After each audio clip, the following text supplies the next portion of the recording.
అన్నపాప ఏం చేస్తున్నావు? వంట చేస్తున్నావా? ఏం వంట? ఓకే, అయిపోయిందా వంట? చెయ్యి,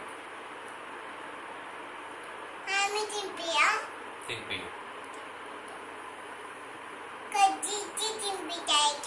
ఓకే,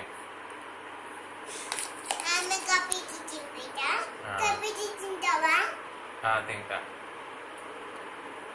ఏం కట్ చేస్తున్నావు? మిరపకాయనా? అది కాకరకాయ కదా. ఇది ఆమానా? ఇక్కడ ఆమా చేస్తున్నావు అది ఇంట్లో? కలుపు మరి.